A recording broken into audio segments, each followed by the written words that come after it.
যুক্তরাষ্ট্রের বাণিজ্য প্রতিনিধির দফতরের সঙ্গে বাণিজ্য উপদেষ্টার বৈঠকের ফলে শুল্ক আরোপের পরিমাণ কমে আসবে বলে আশা প্রকাশ করেছেন অর্থ উপদেষ্টা ডক্টর সালেউদ্দিন আহমেদ।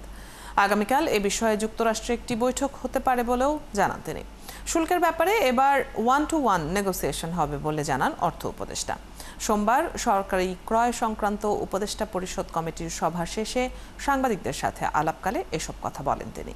মূল্যস্ফীতি আগের চেয়ে কমেছে উল্লেখ করে অর্থ উপদেষ্টা আরও বলেন, খাদ্য মূল্যস্ফীতিও উল্লেখযোগ্যভাবে কমেছে, যেটি বেশ ইতিবাচক।